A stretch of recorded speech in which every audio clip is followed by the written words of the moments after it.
परीक्षा लेते थे कि ये कहीं वही तो नहीं है जो गर्भ में मुझे दिखा था, इसलिए इनका नाम परीक्षित हुआ। परीक्षित 5 वर्ष के थे जब पांडव उत्तराखंड को स्वर्गारोहण करने के लिए चले गए।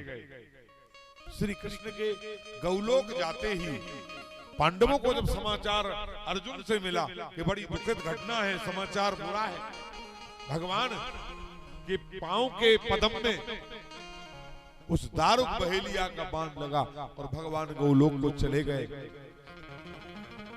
तो पांडव भगवान के अनंत भक्त थे, इसलिए पांडवों ने भी स्वर्ग में जाने का विचार किया। उत्तराखंड की ओर चल पड़े पांचों पांडव अपनी पत्नी पांचाली को साथ लेके। वैशंपायन ऋषि ने परीक्षित का पालन पोषण किया। स्वर्गारोहण करते समय पांडवों ने अपने शरीर को त्यागा। अकेले धर्मराज युधिष्ठिर ही सत्य संभाषण करने के कारण स्वर्ग तक सदैव पहुंच पाए। सुखदेव जी कहते कि राजन, आपका पालन पोषण हुआ, आपका विवाह हुआ, किस प्रकार से आपको श्राप हुआ, ये सारी कथा पे चर्चा हम लोग कर चुके हैं। सुखदेव जी का कल जन्म भी हो गया था, इस पर भी चर्चा आप लोग कर चुके हैं। शिव पार्वती का संवाद हुआ, इस पर भी चर्चा कर चुके हैं। आगे चर्चा करते हैं। मनुस्तु सतरूपायाम त्रयस्ती कन्या से जागरे आकुति देवहूतिस्य प्रसूति रीति विश्वता। राजा मनु की पत्नी जो थी, भगवान ब्रह्मा ने जब सृष्टि की, शयन करते थे विष्णु क्षीर सागर से सैया में। एक दिन प्रभु ने एक कौतुक मन में विचारा था। कमल का पुष्प भगवान की नाभि से प्रकट हुआ, उसकी 21 पंखुड़ियां थी, उस पर पंचमुखी भगवान ब्रह्मा जी महाराज का जन्म हुआ। फूल की पखुरिया से जाने जन्म पाया है,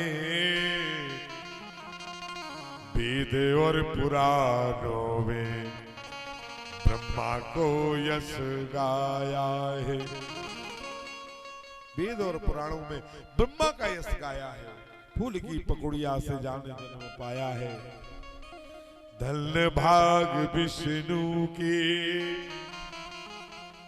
ब्रह्मा शाश्वत पाया है।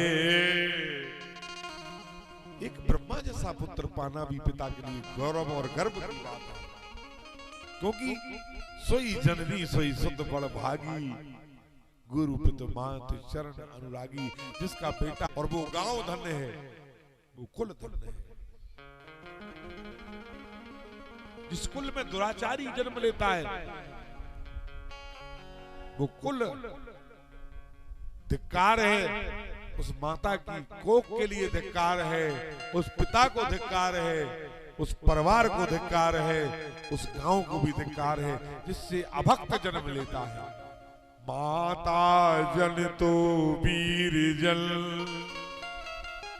के दाता के सूर, नहीं तो रहना बाझरी मत जनेना तू कपूत।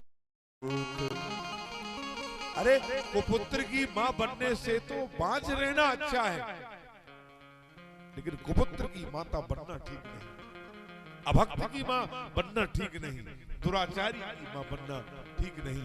इसलिए बाझ रहना ठीक है।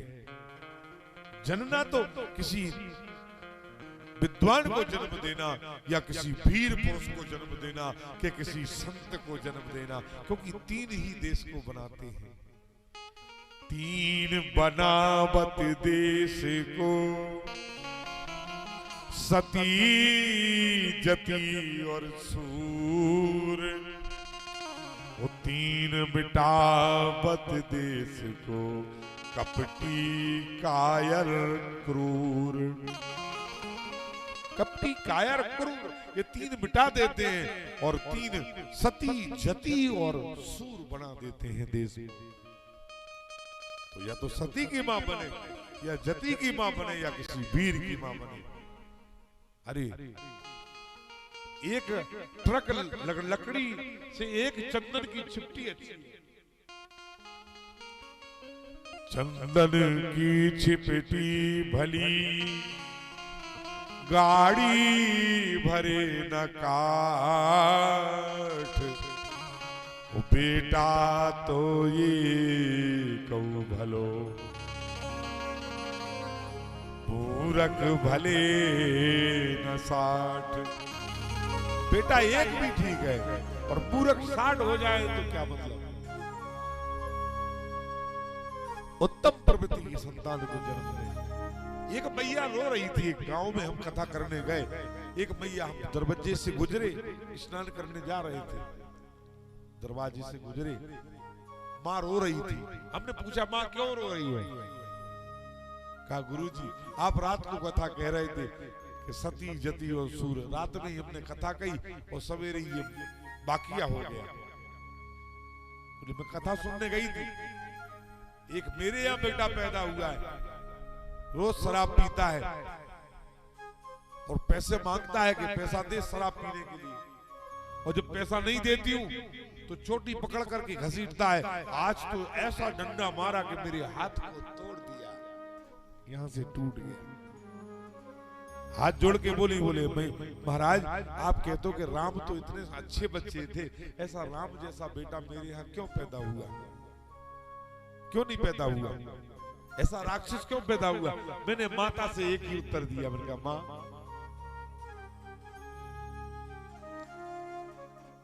अरे आपको यदि राम चाहिए था तो आपको कौशल्या बनना था, दशरथ बनना था। माता पिता सुधर जाएं तो संतान अपने आप सुधर जाएगी। बस तो इस बात का है कि माता पिता तो सुधरना नहीं चाहते, लेकिन अपने बच्चों को सुधारना चाहते हैं। जब माता पिता सुधरेंगे नहीं तो बच्चे कहां से सुधरेंगे?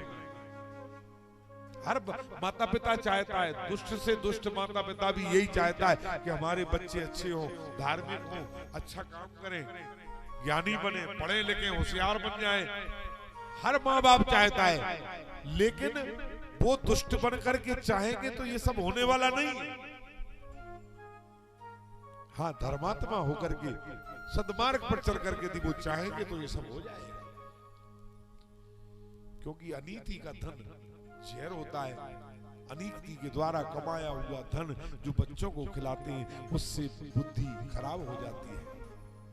जो माता पिता अधर्म का धन कमा करके अपनी संतान को छोड़ जाते हैं, वो माता पिता अपने संतान के ही शत्रु हैं, उनसे बढ़कर के कोई उनका शत्रु नहीं हो सकता। इसलिए अनीति का धन कमा के बच्चों को ना खिलाएं। अनीति का धन आ भी गया है, उस धन को दान में लगा दें, अच्छा काम करें, उपयोग ना करें उस धन का, क्योंकि ये जहर है। अनीति का धन यदि घर में आ गया तो समझ लो जो धन जुरे अनीति का, बरस दशक चल जाए, बरस 11वां लगत ही जरा भूल से जाए। भगवान की कृपा यदि पाना चाहते हो तो अनीति का धन कमाना छोड़ दो। अनीति के पैसे को दान भी करोगे तो बेकार है। भगवान कहां रहते मालूम तुम्हें? लोग इतने अच्छे अच्छे मंदिर बनाते हैं क्योंकि मनुष्य सोचता है कि भगवान मंदिरों में रहते हैं, इसलिए मंदिर बनाता है भगवान। लेकिन दरअसल में भगवान कहां रहता है? भगवान को रहने के लिए मंदिरों की जरूरत नहीं है। भगवान को एक ऐसा हृदय चाहिए रहने के लिए जिसका हृदय निर्मल हो। जननी समझा नहीं पर नारी, जननी समझा नहीं पर नारी, धन पर आओ विष ते विष भारी।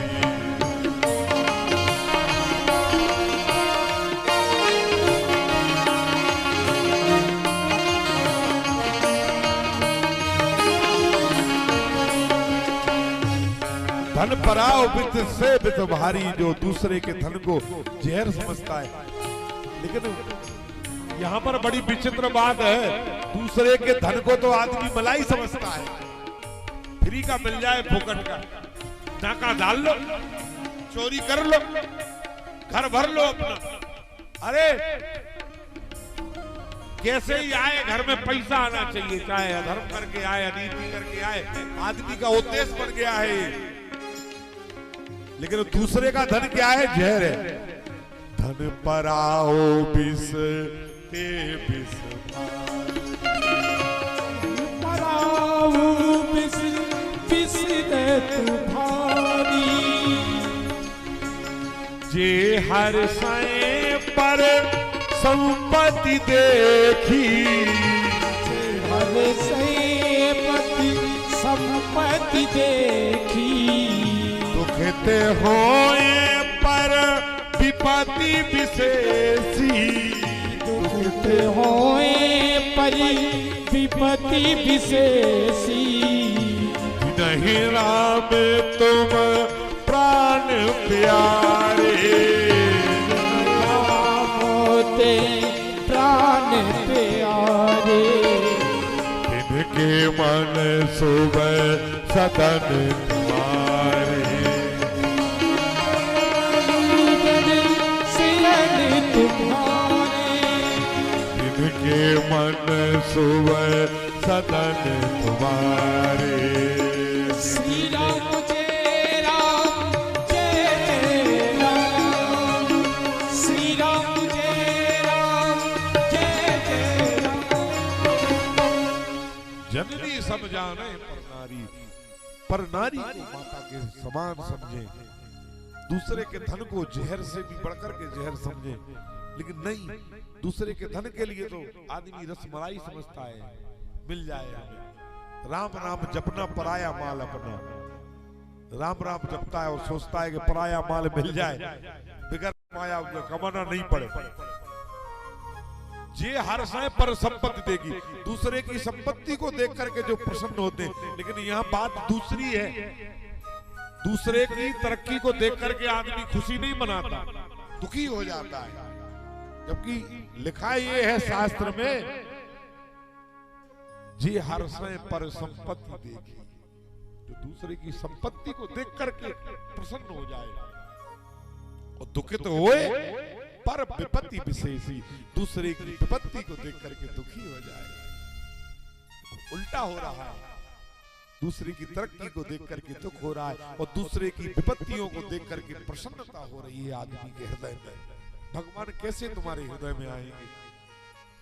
जननी सब जाने पर नारी, जननी के समान पर स्त्री को देखते नहीं, दूसरे के धन को रसमलाई समझते हैं, उसे जहर मानते नहीं, दूसरे की तरक्की को देख करके प्रसन्न होते नहीं, कष्ट हो जाता है, दूसरे के कष्टों को देख करके दुखी होते नहीं, दूसरे को कष्ट में देख करके प्रसन्नता हो जाती है। सब कुछ उल्टा ही तो हो रहा है। जिनके ऐसे विचार हैं, जो दूसरे की स्त्री को माता समझते हैं, दूसरे के धन को जहर समझते हैं, दूसरे की संपत्ति को देख करके, दूसरे की तरक्की को देख करके जो प्रसन्न होते हैं, दूसरे के कष्टों को देख करके जो दुखी होते हैं, ऐसे लोग भगवान के प्राणों से प्रिय होते हैं। जी नहीं राम तुम प्राण प्यारे, राम उनके प्यारे नहीं, वो राम के प्यारे हैं। शब्दों में बड़ा अंतर है। राम को तो दुनिया प्यार करती है, लेकिन जो ऐसे व्यक्तित्व वाले मनुष्य होते हैं वो राम के प्यारे होते हैं। जी नहीं राम तुम प्राण प्यारे, और तिनके मन शुभ सदन तुम्हारे, ऐसे मनुष्यों के हृदय में घर बना करके भगवान रहते हैं। सदन माने घर, तिनके मन शुभ सदन तुम्हारे, उनके मन में घर बना करके रहते हैं भगवान। किनके?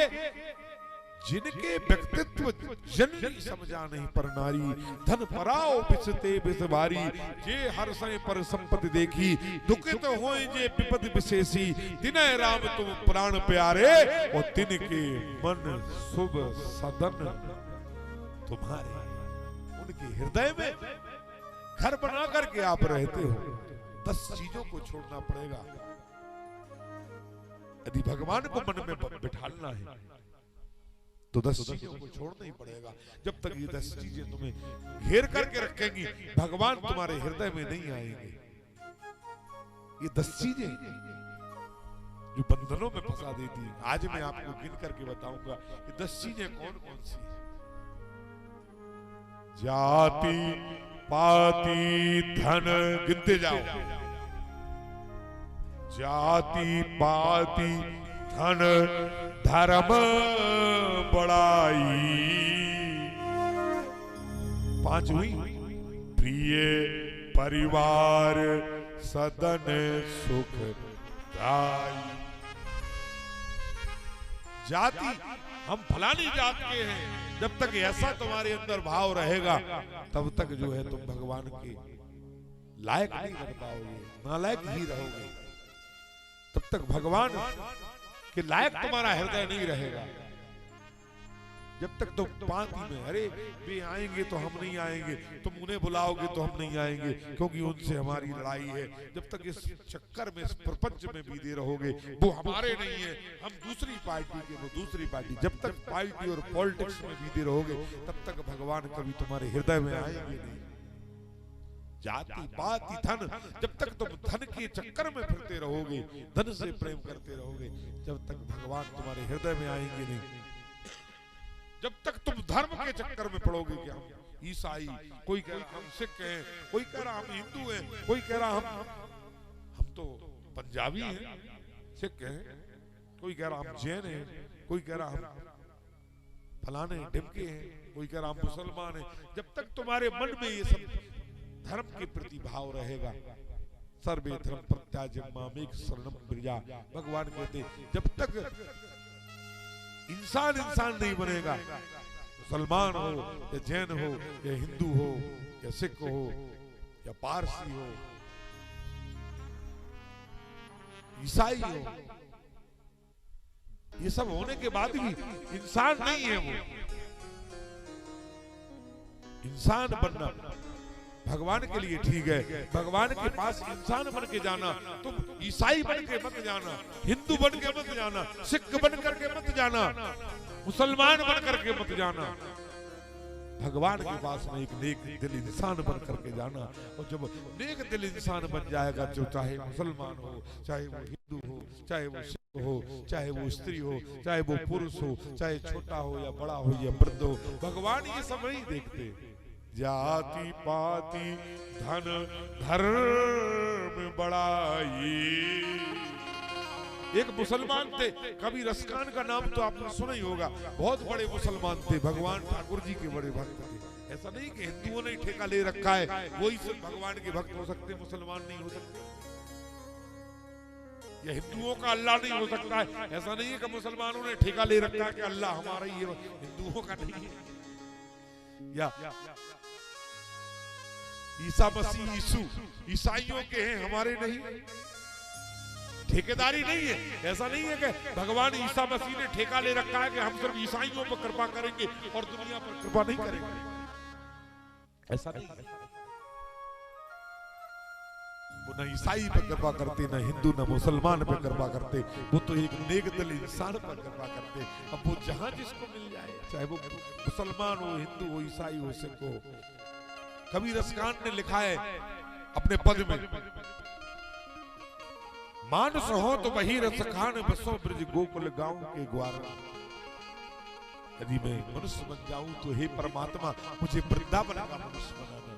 वृंदा अर्ण शोभते तुलसी का वनम, वृंदावनम त्यागतम पादमेकम न गच्छति। वृंदावन को त्याग करके एक कदम भी देवता वृंदावन से बाहर नहीं रखना चाहते हैं। ऐसा है वृंदावन। आज भी वहां पर कहावत है, क्या कहावत है? बरसाने की छोरी और नंद गांव की गाय, भागई फूट जाए कि ब्रज छोड़ अंत गांव जाए। बरसाने की छोरी हो चाहे नंदगांव की गाय हो, ब्रज वाले न छोरी को ब्रज से बाहर ब्याहते न वहां की गैया बेचते, वो गैया वहीं रहेगी। अरे ब्रज का कंकड़ लाना तुम्हें अपराध है, ब्रज का कंकड़ तुम ला नहीं सकते, पत्थर नहीं ला सकते, क्योंकि एक एक पत्थर में देवताओं का वास है। तुम जिस पत्थर को ब्रज का ले आओ पता नहीं कौन से देवता का उसमें वास हो, इसलिए वहां का कंकड़ मत लाना, कभी वहां की धूल को मत लाना,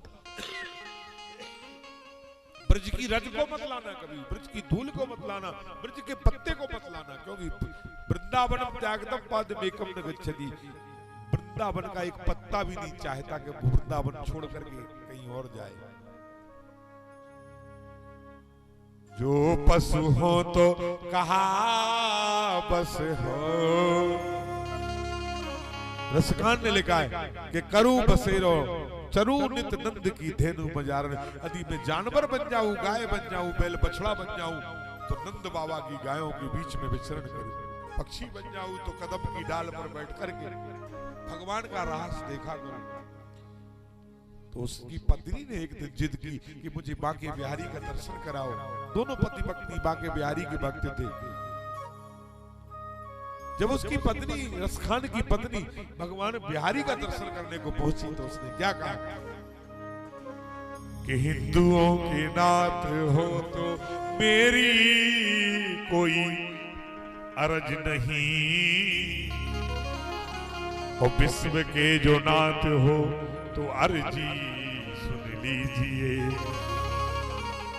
यदि हिंदुओं के नाथ हो तो मेरी कोई अर्ज नहीं, और यदि विश्व के नाथ हो तो मर्जी कर दीजिए।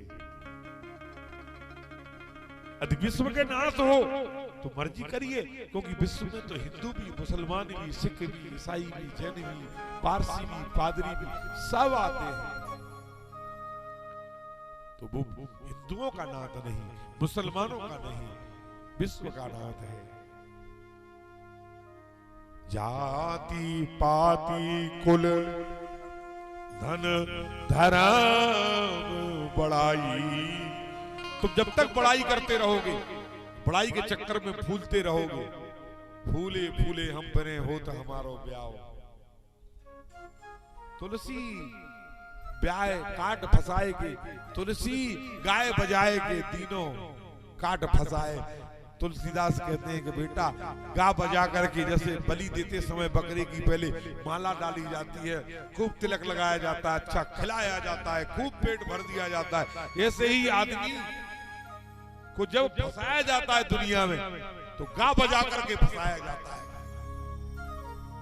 तुलसी गाय बजाएगी काठई दीना पाए,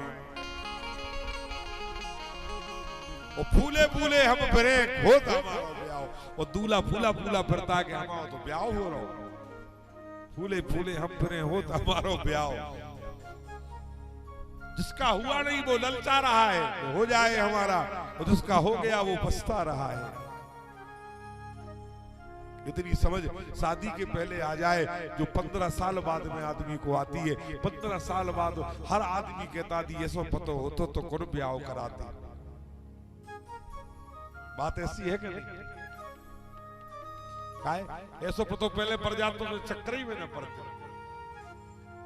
बड़ा झमेला है गृहस्थी का, इसका कोई अंत नहीं है। इतनी चेचे खिटपिट है, इतनी चेचे खिटपिट है, एक दिन आदमी थक कर के ये कह ही देता है कि ऐसा पता हो तो दुनिया में तुम हम आते ही नहीं। तुम्हारा बस थोड़ी है दुनिया में, तुम्हारे कहने से दुनिया नहीं चलती है, ये चलाने वाला तो कोई और बैठा है। महाराज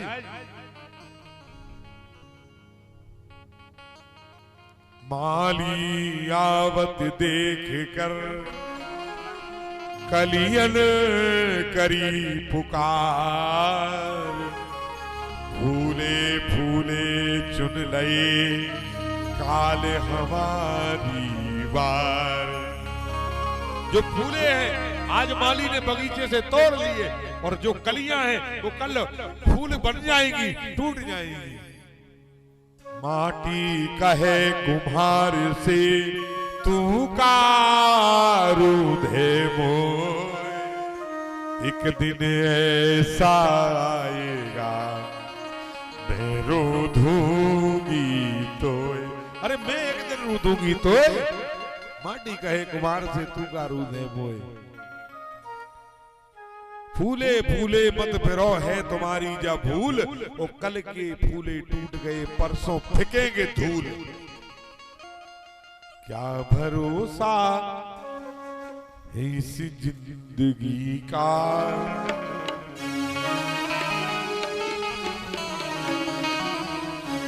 साथ देती किसी का।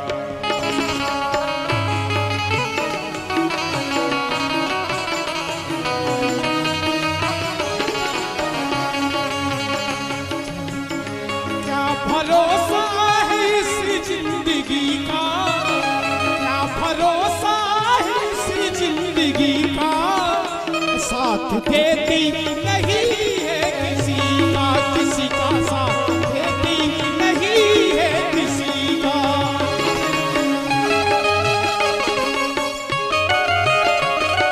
हरि बोल, सभी तालियों की सेवा करते हैं, सभी बोले।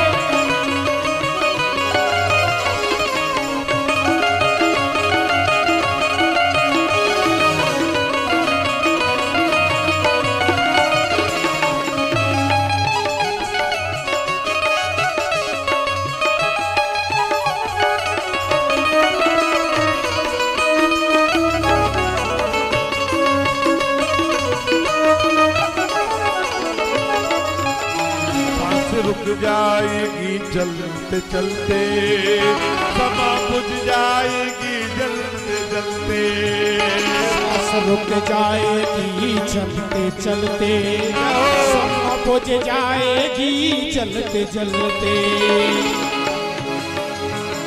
सांस रुक जाएगी चलते चलते, समा बुझ जाएगी जलते जलते।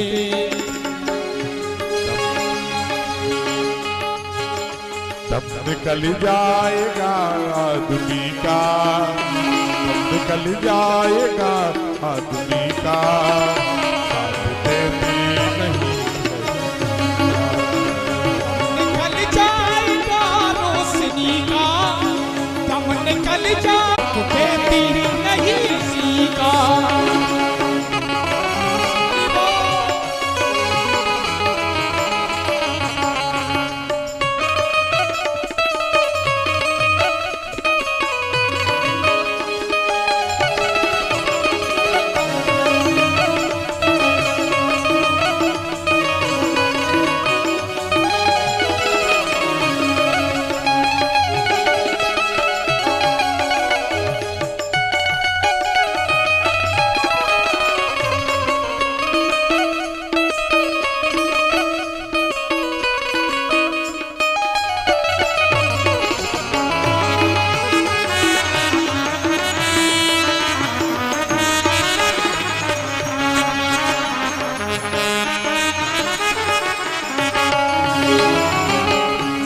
रहे ना मोहब्बत रहेगी, दास्तां अपनी दुनिया कहेगी, कहेगी दास्तां दुनिया कहेगी, दास्तां अपनी दुनिया कहेगी, कहेगी दास्तां अपनी दुनिया कहेगी, कहेगी दास्तां अपनी दुनिया कहेगी। नाम रह जाएगा आदमी का, नाम रह जाएगा आदमी का, साथ देती नहीं है किसी का। नाम रह जाएगा आदमी का, नाम रह जाएगा आदमी का, साथ देती नहीं है किसी का, किसी का साथ देती नहीं है किसी का।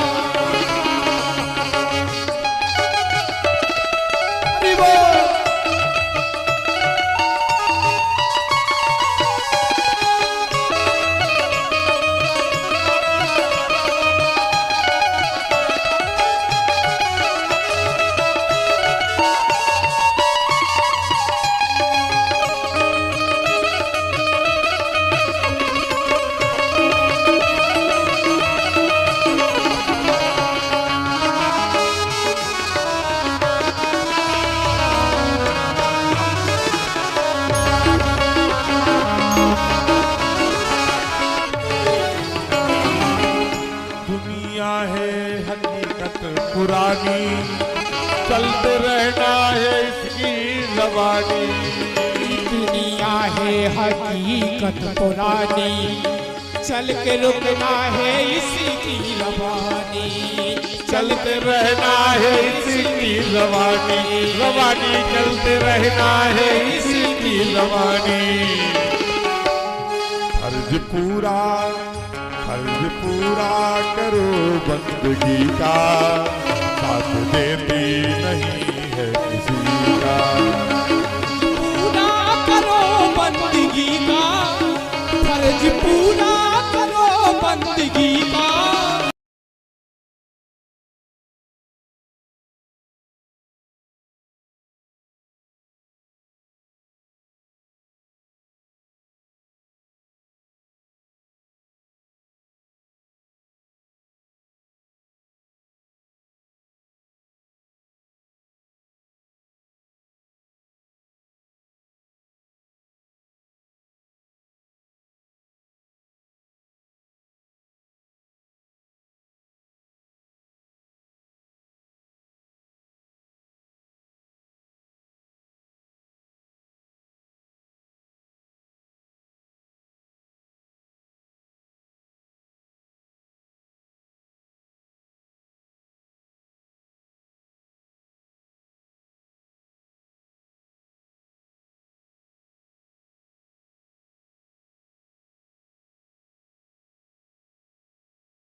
दस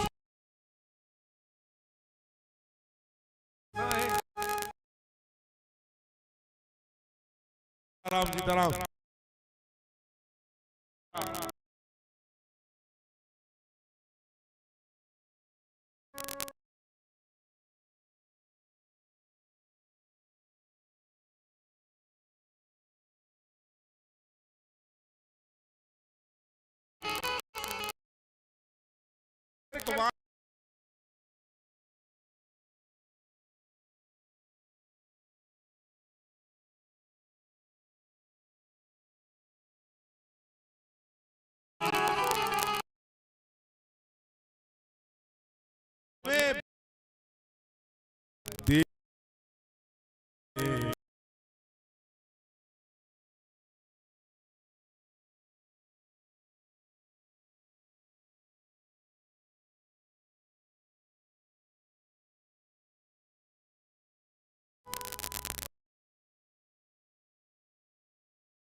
एक बात आई कि बस नामम के जन्म करो जन्म में कौन हूँ, कहाँ से आया हूँ, किसने मुझे जन्म दिया है, किस लिए मैं पैदा हुआ हूँ, ये बात मन में आना चाहिए जीव के। चलो इस कमल को किसने पैदा किया, इस बात को देखता हूँ। डंठल पकड़ करके कमल, डंठल को पकड़ करके भगवान ब्रह्मा जी नीचे उतरते रहे, कई वर्षों तक उतरते रहे। और कई वर्ष उतरने के बाद भी उनके लिए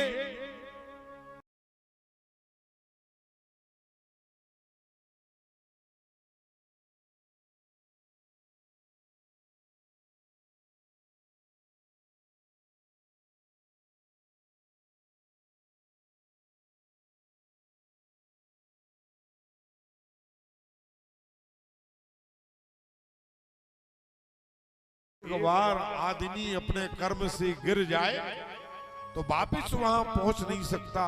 पहुंचने में जाने कितने हजार जन्म लग जाते हैं, तब जाकर के मनुष्य का जीवन मिलता है।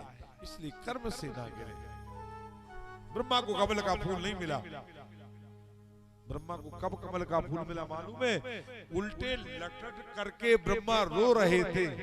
ब्रह्मा जैसे जीवों का भगवान ने ये हाल कर दिया दुनिया में, जब ब्रह्मा उल्टे लटक करके रो रहे थे, तो हमारी आपकी क्या गिनती है? हम और आप रो रहे तो कोई बड़ी बात नहीं है। ब्रह्मा जैसे लोग भी संसार में रो रहे थे उल्टे लटक के, आंख से आंसू निकला। उससे तीसरे का जन्म हुआ जो संसार में रुद्र कहलाया। रुदन करने से जो जन्म लिया उसका नाम हुआ रुद्र। ये भागवत के अनुसार शंकर भगवान की उत्पत्ति है।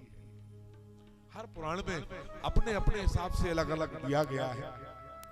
यहाँ भागवत जी की कथा को सुन रहे हैं तो हम लोग भागवत में जैसे भगवान की उत्पत्ति है हम वैसे ही इसको बताएंगे आपको। तीनों देवताओं ने तप किया, ब्रह्मा विष्णु और रुद्र। तपस्या के बल से तप बल शंभु करें संहारा, तप बल प्रपंच रचें विधाता, तप बल शेष धरे मही भारा, और तप बल विष्णु सकल जग त्राता। इस संसार में स्त्री हो, धन हो, पद हो, प्रतिष्ठा हो, ये सब कुछ तपस्या से मिलता। बगैर तप के कुछ नहीं। न स्त्री मिलती, न संतान मिलती, न धन मिलता, न वैभव, न पद, न प्रतिष्ठा, न मान, न सम्मान। ये सब तप से मिलता है संसार में। भगवान ब्रह्मा ने तपस्या से सृष्टि को करने का सामर्थ्य पाया। ब्रह्मा ने सृष्टि की, 5 जगह सृष्टि की। 4 प्रकार की सृष्टि है भगवान ब्रह्मा की।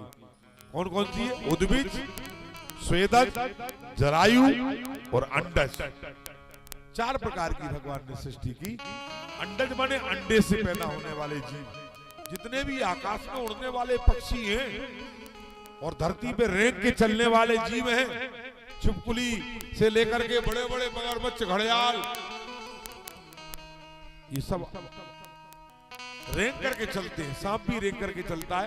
तो रेंगने वाले जितने भी छिपकली हैं, गिरगिट हैं, रेंग के चलने वाले गोए हैं, ये सब रेंग के जो चलते हैं और आकाश में उड़ते हैं जो पक्षी, वो सब अंडा दे के ही पैदा होते हैं। अंडज है। तो जी अंडज है। दूसरे कौन है? उद्भिज। जैसे पानी बरसता है, बरसात में तरह तरह के कीड़े पैदा हो जाते हैं। कोई हरा, कोई लाल, कोई पीला, कोई जीप जैसा, कोई ट्रक जैसा, कोई ट्रैक्टर जैसा, कोई ट्रॉली जैसा। नाना प्रकार के मॉडल है दुनिया में भगवान ने कैसे कैसे बनाए। कोई हेलीकॉप्टर जैसा, कोई हवाई जहाज जैसा। आप यकीन नहीं मानोगे, कई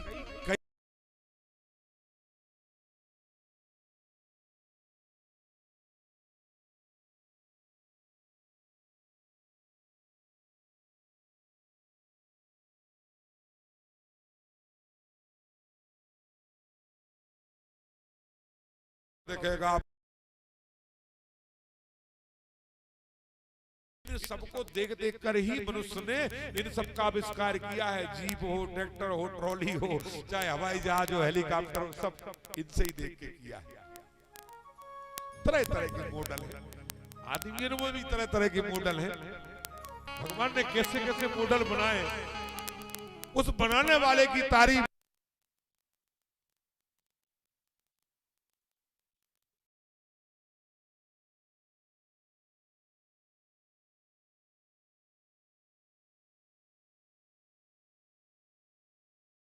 भगवान ने दूसरा बनाया ही नहीं। उसकी बड़ी कारीगरी है, बड़ी कलाकारी है। अरे थोड़ा मोड़ा 19-20 मिलता जुलता हो जाए, मेला में किसी की घरवाली हिरा जाए और दूसरे की मिल जाए मिलती जुलती हो, तो वो बेचारा हाथ पकड़ के कहे कि चलो घर चलो श्रीमती जी। रट्टा हो जाएगा। इसलिए भगवान ने किसी का बच्चा किसी का जैसा हूबहू मिल जाए, वो मधुशाला में मदरा पी रहा हो, दारू पी रहा हो वहां, और कोई भला आदमी देखा है और घर में आकर के उसके माँ बाप को बताए कि आपका बेटा वहां, जबकि उसका नहीं था, उसके बेटे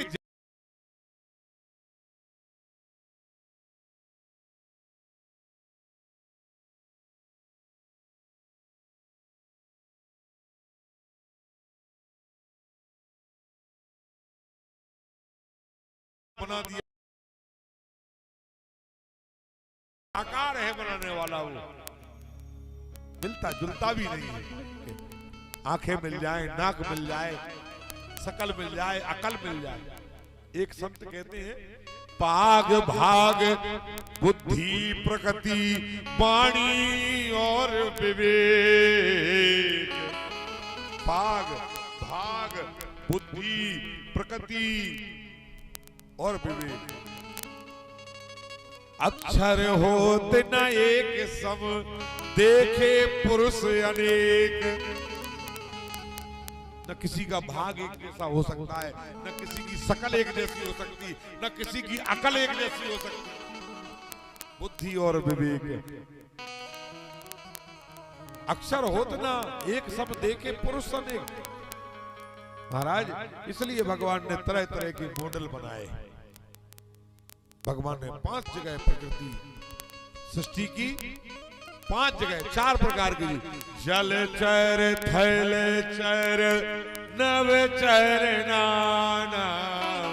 जल चर थल चर, जल चर थल चर नव चर नाना। जल चर थल चर नभ चर नाना।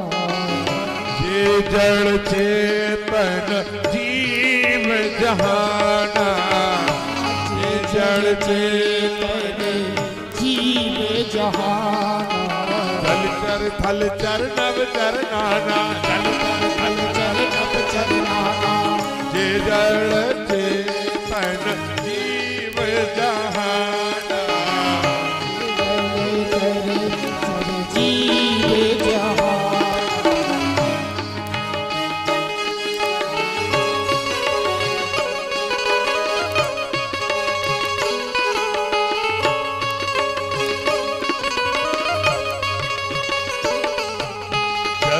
चर थल चर नव चर नाना। चर थल चर नभ चर नाना। जड़ चेतन जीव जहाना। जड़ चर जीव जहाना। जड़ चेतन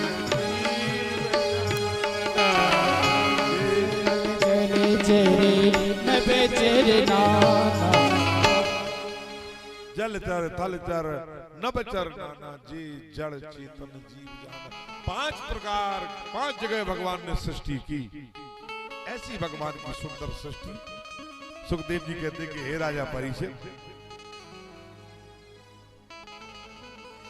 उसी क्रम में ब्रह्मा के पुत्र महाराज मनु,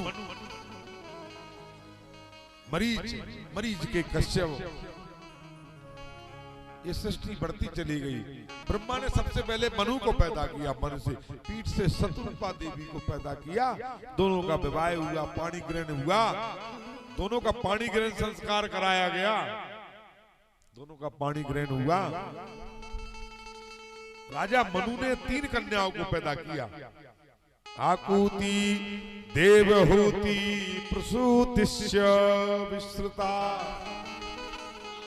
एक का नाम आकुति, एक का नाम प्रसूति, एक का नाम देवहूति।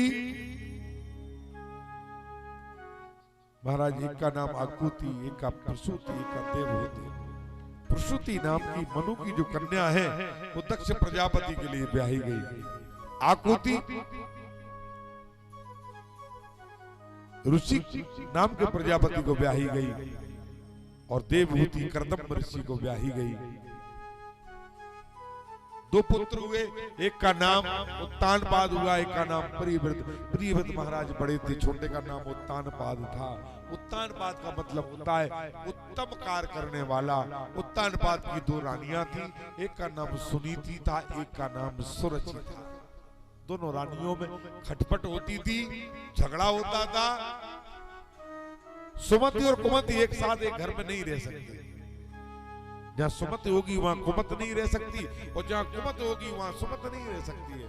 अच्छाई और बुराई एक साथ नहीं रह सकती है, झगड़ा होता था।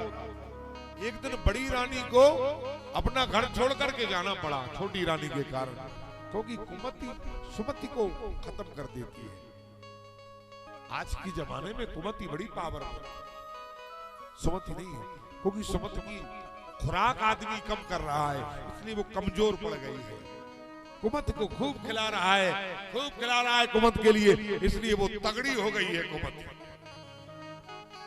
कुमति का भोजन क्या है? अनाचार, व्यभिचार, भक्ष भक्ष का भोजन करना, अनीति अधर्म मार्ग पर चलना, ये सब कुमति का भोजन है। और सुमति का भोजन क्या है? सत्संग करना, शास्त्र की बातों को मानना, गुरु की सेवा करना, माता पिता का सत्कार करना, नो भक्तियों में से नो की नो करना, ये सब सुमति का भोजन है। आदमी सुमति के लिए भोजन नहीं दे रहा, खुराक नहीं करोगे तो कमजोर होगा कि नहीं? दो जानवर पालो, एक के लिए आप खाने को कम दो, एक को खूब सानी बना बना करके खिलाओ, तो बताओ तगड़ा कौन हो जाएगा? जिसे खूब सानी खिलाओगे वो तगड़ा हो जाएगा, और जिसे अब खाने को नहीं दोगे वो कमजोर हो जाएगा। तो सुमति का भोजन जो होता है, सुमति की जो खुराक है, वो आदमी देता नहीं, इसलिए सुमति हार जाती है और कुमति जीत जाती है। क्योंकि कुमति के लिए तगड़ा कर लेता आदमी, गलत काम कर करके। तगड़ा आदमी तो कमजोर को गिरा ही देगा। दो साण लड़े आपस में, एक कमजोर हो एक तगड़ा हो, तगड़ा साण एक जड्ड मारेगा तो कमजोर वाला बेचारा बैल गिर ही जाएगा, सीधी तो बात। इसलिए सुमति हार जाती है, कुमति जीत जाती है। वरना तो सुमति को हराने वाला कोई दुनिया में नहीं। सत्य कभी पराजित नहीं होता, सत्य परेशान जरूर होता है लेकिन पराजित नहीं होता। विजय अधर्म की नहीं होती, विजय तो धर्म की होती है, लेकिन धर्म के मार्ग में परेशानी बहुत होती है। सुखदेव जी कहते कि राजन, बड़ी रानी को एक दिन घर छोड़ के जाना पड़ा। जंगल में एक बेटे को जन्म दिया जिसका नाम ध्रुव हुआ। महलों में छोटी रानी सुरचि ने जन्म दिया, उसका नाम उत्तम हुआ। उत्तम मूर्ख बालक था, ध्रुव बड़े ज्ञानी थे। 5 वर्ष की आयु में अपने पिता को ज्ञान का उपदेश दिया ध्रुव ने। एक दिन राजा ध्रुव उत्तानपाद अपने पुत्र ध्रुव को गोदी में बिठाल करके भोजन करा रहे थे।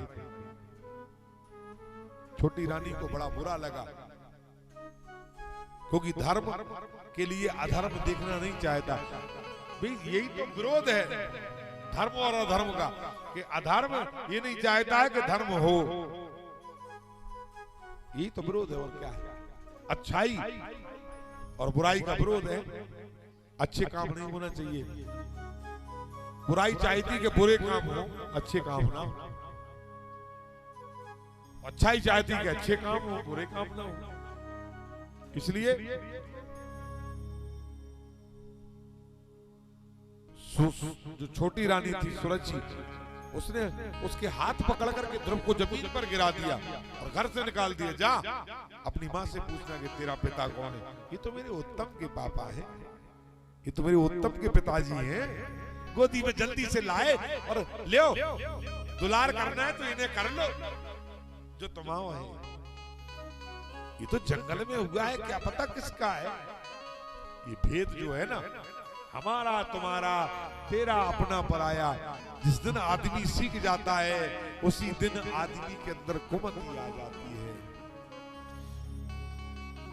ये ऐसा आता नहीं है जीव, आता है बिल्कुल पानी की तरह निर्मल आता है। धूम गिरा जिम डाबर पानी,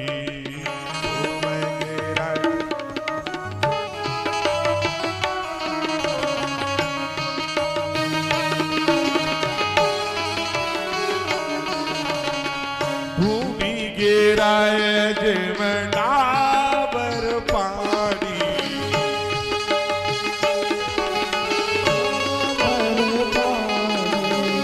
जस जीवन माया पिटानी। माया लपटानी। जस जीवन माया लपटानी। माया लपटानी। गिराए जिम डाबर पानी।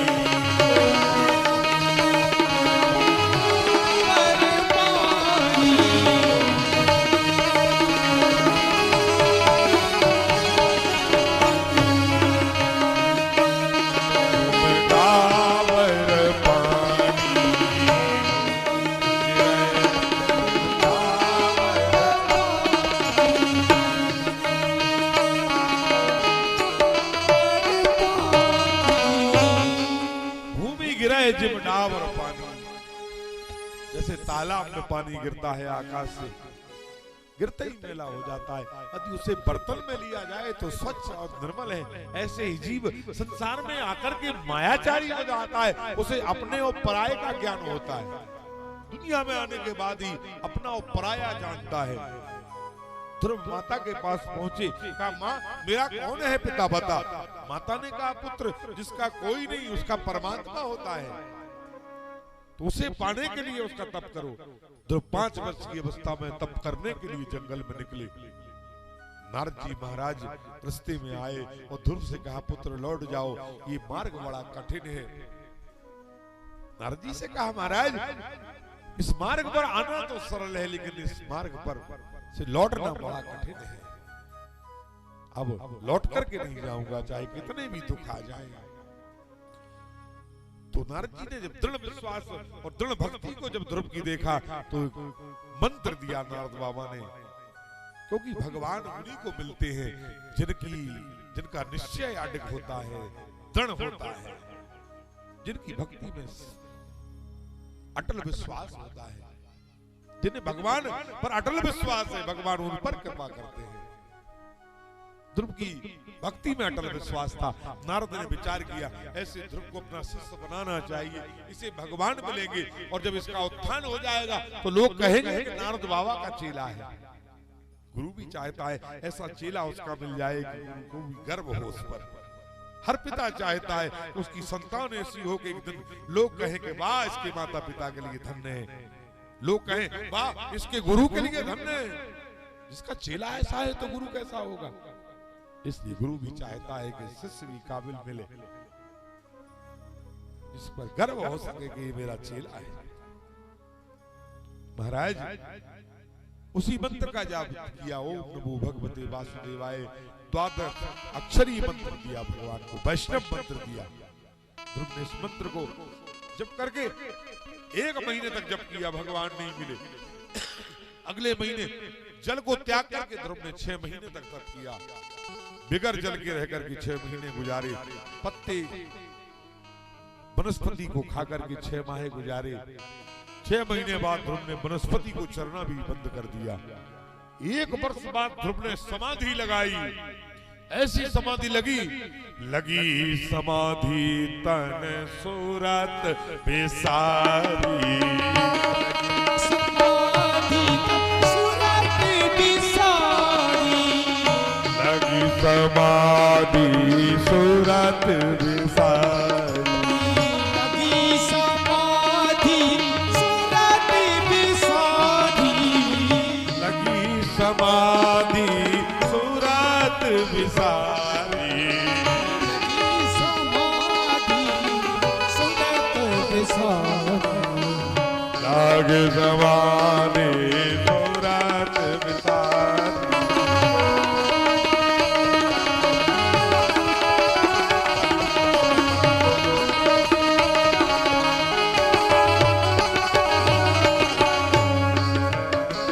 महाराज ध्रुव तप कीना भारी,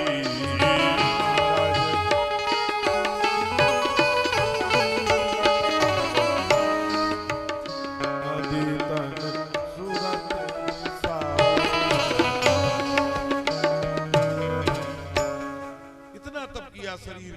समाधि लगाई और सूरत भूल गए शरीर की, जिनके शरीर को बामी ने खाना शुरू कर दिया, कीड़ों ने मांस मांस बामी के कीड़े खा गए। इंद्र का सिंहासन हिलने लगा। तब भगवान कृपा ने तपस्या से ध्रुव को भगवान पिता रूप में मिले। महाराज मनु की 3 बेटियां थी जिनके बारे में हम चर्चा कर रहे हैं, आकुति, प्रसूति, देवहूति। देवहूति ब्रह्मा के पुत्र कर्दम को ब्याही थी, जिनके यहां से भगवान ने 5वां कपिल अवतार लिया। कर्दम और देवहूति का संवाद, कपिल कर्दम संवाद हुआ, देवहूति संवाद हुआ। भगवान श्री कपिल ने अपनी माता और पिता का कल्याण करने के लिए सांख्य शास्त्र का उद्घोषण किया। भगवान के मुख से 6वां शास्त्र निकला, जिसका नाम सांख्य दर्शन हुआ। सांख्य शास्त्र 6 शास्त्र हैं, न्याय शास्त्र, वैदिक शास्त्र, ज्योतिष शास्त्र, दर्शन शास्त्र, उसमें एक सांख्य शास्त्र है। 6वां शास्त्र भगवान कपिल ने अपनी माता देवहूति और पिता कर्दम के उद्धार के लिए कहा। यही कपिल और देवहूति संवाद के नाम से भागवत जी में गाया गया। अगले कथा में विदुर और मैत्रेय का प्रसंग आता है, जहां विदुर और मैत्रेय दोनों मिलकर के आपस में बहुत ज्ञान की चर्चा कर रहे हैं, दोनों सत्संग कर रहे हैं। विदुर मैत्रेय प्रसंग है। महाराज आकृति जो थी वो रुचि नाम के प्रजापति को ब्याही थी, और जो छोटी बेटी थी महाराज मनु की, जिसका नाम था प्रसूति, वो ब्रह्मा के पुत्र दक्ष को ब्याही थी। दक्ष प्रजापति ने मनु की छोटी बेटी प्रसूति गर्भ से 60 कन्याएं पैदा की। उनमें से अश्विनी, भरणी, कृतिका, मृगशा, रोहिणी, पुनर्वस, आश्लेषा, मघा, चित्रा, स्वाति, विशाखा, ज्येष्ठा, जितनी ये नक्षत्र हैं वो सब चंद्रमा के लिए ब्याही। 27 ये है। 28वीं ऐसी है जो ना पुरुष है ना स्त्री है, जिसका नाम अभिजीत है, वो भी चंद्रमा को ब्याही। 28 चंद्रमा को है। 13 कश्यप जी के लिए है, एक से पक्षी, एक से जलचर, एक से थलचर, एक से नाग, तरह तरह के जीवों को पैदा किया। 12 पत्नियों के संतान पैदा कर दी। जब कश्यप ने देखा कि सबसे छोटी रानी है दिति और सबसे बड़ी है अदिति, अदिति से देवता पैदा हुए और दिति से राक्षस पैदा हुए। जब दिति के गर्भ से राक्षस पैदा होंगे तो महाराज जन्म नहीं दिया, बच्चे पैदा नहीं किए 13वीं से, 12 से बच्चे पैदा किए, 13वीं से नहीं किए, क्योंकि कश्यप जानने वाले थे, त्रिकालज्ञ थे। एक दिन 13वीं रानी ने दिति ने कहा, महाराज ये पक्षपात क्यों, मुझे भी संतान चाहिए 12 की तरह। संध्या के समय गर्भ ठहराया। संध्या कालीन कोई भी काम नहीं किया जाता। शाम के समय जब दोनों वक्त मिल रहे हो, भोजन नहीं करना चाहिए, सोना नहीं चाहिए, खाना नहीं खाना चाहिए। पति पत्नी को स्त्री पुरुष प्रसंग नहीं करना चाहिए, गर्भ धारण नहीं करना चाहिए। उस समय जो भी काम करोगे सब राक्षस वृत्ति में चला जाएगा। दोनों वक्त जब मिलते हैं, 7:30 मिनट का समय संध्या वंदन का होता है। सिर्फ 7:30 मिनट के लिए सूर्य भगवान अपनी पत्नी संध्या से आमने सामने होते हैं 24 घंटे में। कितने 7:30 मिनट के लिए, क्योंकि रात्रि चलती रहती है और दिन चलता रहता है, न कभी रात खत्म होती न कभी दिन। आज भी ऐसा पृथ्वी का एक भाग है जहां दिन है। अभी यहाँ रात है, लेकिन आप अमेरिका में चले जाएं, इंग्लैंड चले जाएं, फोन लगाएं यदि कोई आपका है तो आपको पता पड़ेगा कि वहां दिन के 10 बज रहे हैं। तो कभी सूर्य अस्त नहीं होता है, कभी रात्रि खत्म नहीं होती। यहाँ रात है, यहाँ दिन आ जाएगा, वहां रात हो जाएगी। तो माने रात और दिन चलते रहते हैं दोनों। और 7:30 मिनट के लिए निशा और सूर्य दोनों सामने और आमने होते हैं। वही समय 7:30 मिनट का जो होता है वो संध्या वंदन के नाम से कहलाता है। बड़े बड़े ज्ञानी पुरुष इस समय संध्या के समय संध्या का वंदन करते हैं। 7:30 मिनट के लिए ध्यान करना चाहिए जब सूर्य का अस्त होता है। उस समय शंकर भगवान के दो गणों की दृष्टि उस गर्भ पर पड़ी तो दोनों राक्षस प्रवृत्ति के बच्चे गर्भ में आए। एक का नाम जय था, एक का नाम विजय था। दोनों को सनकादिक ऋषियों का श्राप था। एक दिन सनकादिक ऋषि भगवान का दर्शन करने के लिए भगवान के लोक में पहुंचे। भगवान के द्वारपाल थे जय और विजय, इन दोनों ने रोका तो सनकादिक ऋषियों ने इनको श्राप दिया कि जाओ राक्षस हो जाओ, धरती पे राक्षस बन के पैदा हो जाओ। मुनि ने श्राप तामस गति पाई, जन्मे यह भूमंडल माही। हरि के द्वार पाल प्रिय दो, जय और विजय जान सबको। जय और विजय जान सबको। जय और विजय जान सभी को। हरि के द्वार पाल प्रिय दो, के द्वार पाल रही को।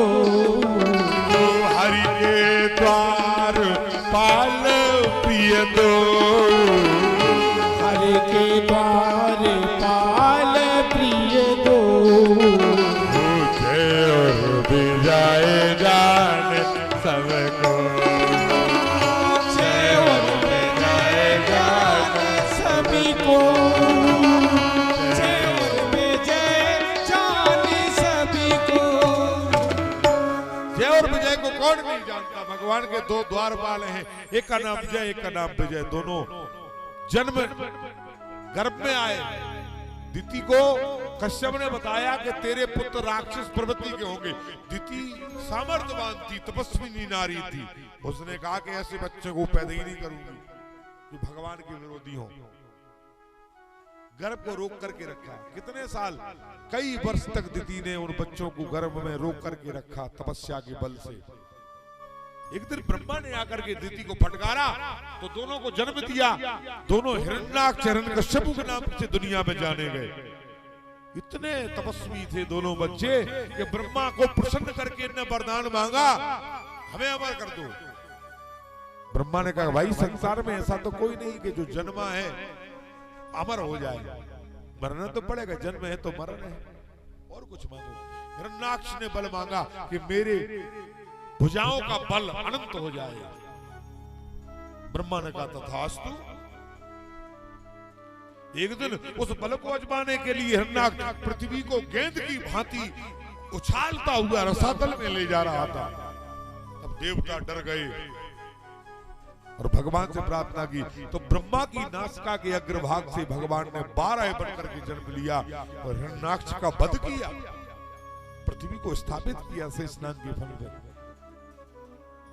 इसके बाद हिरण्यकश्यपु ने वरदान मांगा कि न जल में मरूं, न थल में मरूं, न घर में, न घर से बाहर, न ऊपर न नीचे, न शस्त्र से, न अस्त्र से, न स्त्री से, न पुरुष से, न मनुष्य से, न पशु से। देवता, यक्ष, किन्नर, गंधर्व, भूत, पितर मुझे कोई मार ना पाए। ब्रह्मा के बनाए हुए 12 महीनों में मुझे कोई मार ना पाए। न दिन में मरूं, न रात में मरूं। ब्रह्मा जी बोले ठीक है, ऐसा ही होगा। इतना विरोधी था भगवान का कि भगवान का नाम अपने राज्य में किसी को लेने नहीं देता था। जो भी नाम लेता था उसे मृत्यु दंड दे देता था। एक दिन 4 बेटे थे उसके। उसकी पत्नी का नाम था कयादू। कयादू का पुत्र था प्रहलाद। एक दिन प्रहलाद अपने सैनिकों को लेकर कुम्हारों की बस्ती में गए। रात में सैनिकों को भेजता था, पता लगाओ चुपके धोखे से रात में अंधेरे में दुबक के कोई भगवान का नाम तो नहीं लेता। कुम्हारों की बस्ती में गए। एक कुम्हारनी बुढ़िया थी, वो रो रही थी और भगवान का नाम ले रही थी। गोविंद सहारा दे जाओ, गोपाल सहारा दे जाओ, मेरी बिगड़ी बात बना जाओ। प्रहलाद ने कहा कि इस बुढ़िया को बुलाओ। क्यों, तुझे प्राणों का भय नहीं है? राजकुमार, अरे मुझे क्या भय। अच्छा हाँ, बोले तुझे मृत्यु दंड मिलेगा। प्रहलाद बोले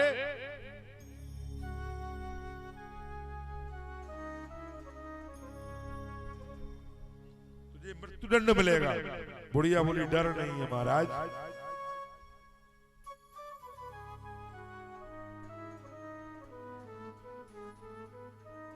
क्योंकि अच्छा बोले ये बता के क्यों तू भगवान का नाम ले रही है?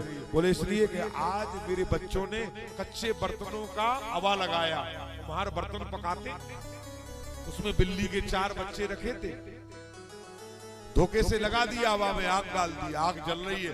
अब मैं भगवान से प्रार्थना कर रही कि भगवान आग के आवाज से उन बिल्ली के बच्चों को बचा लेना। प्रहलाद बोले पागल हो गई है तू, सटिया गई है, आग से कोई बचाएगा? प्यार से छुओगे तो भी जल जाओगे और गुस्से में छुओगे तो भी जल जाओगे, इसका काम ही जलाने का है। महाराज प्रहलाद से बुढ़िया बोली, बोले भगवान चाहेंगे तो बाल भी मां का नहीं होगा।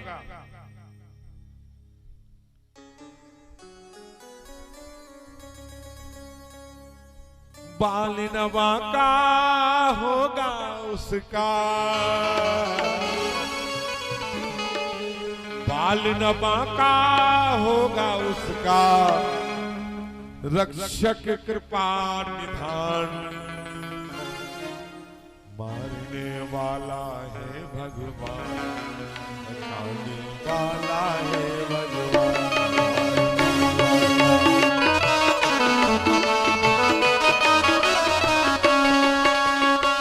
बताओ भगवान की कथा में भजन किन किन को अच्छा लगता है?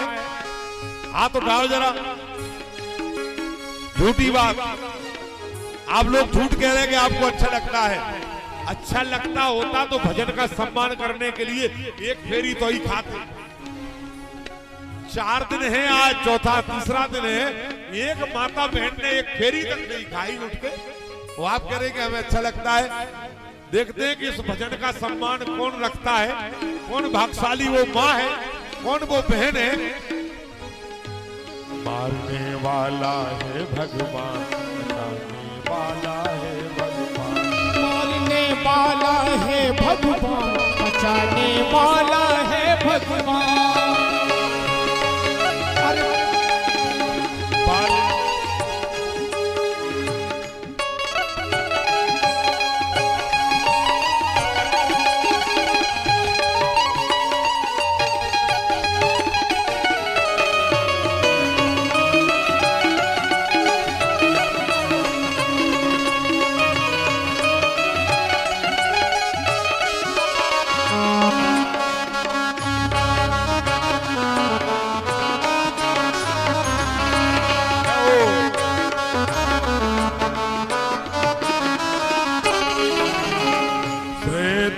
रखो जगत के लोगों अपने दीनानाथ में, अपने दीनानाथ पे लाभ हानि जीवन और मृत्यु सब कुछ उसके हाथ में, सब कुछ उसी के हाथ में, सब कुछ उसी के हाथ में।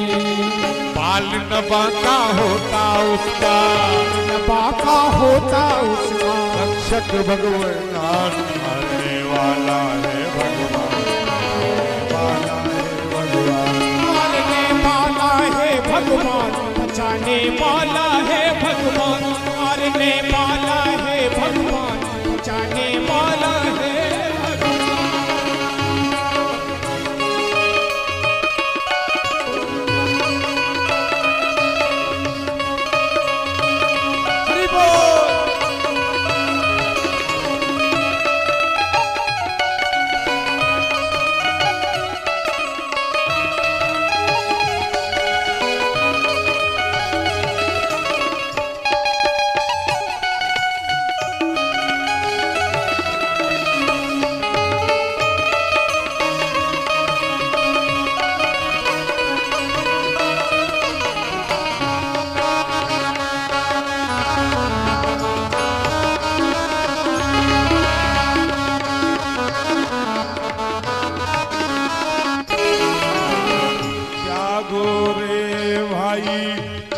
की आशा स्वार्थ बिना प्रीत जो,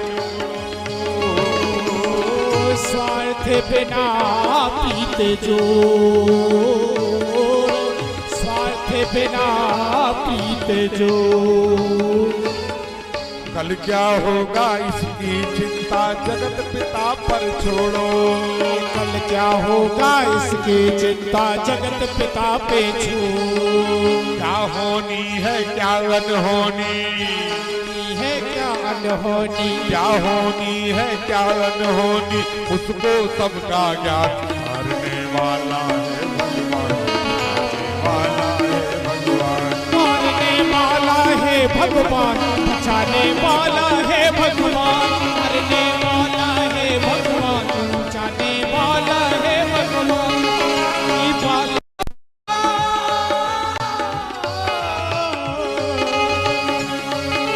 बालिका का हो सकता है लक्षण पर निधान, मारने वाला है भगवान, बचाने वाला है भगवान, मारने वाला है भगवान, बचाने वाला है।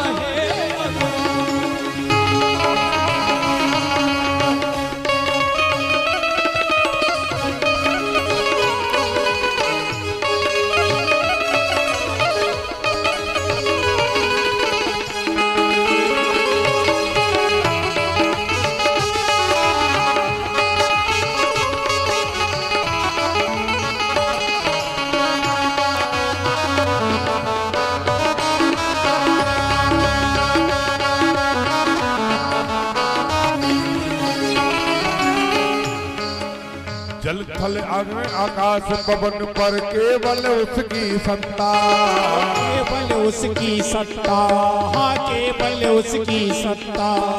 जल थल अग्नि आकाश पवन पर केवल उसकी सत्ता, केवल उसकी सत्ता, हाँ केवल उसकी सत्ता। प्रभु दिशा के बिना यहाँ पर हिले न कोई पत्ता, हिले न कोई पत्ता, हिले न कोई पत्ता।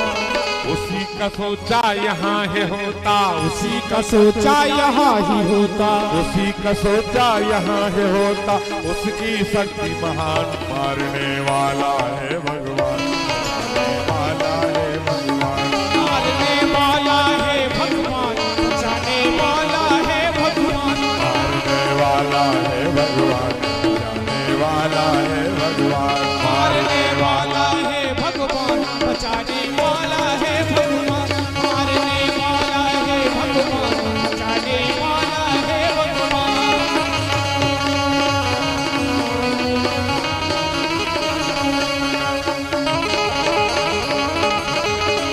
हरि बोल।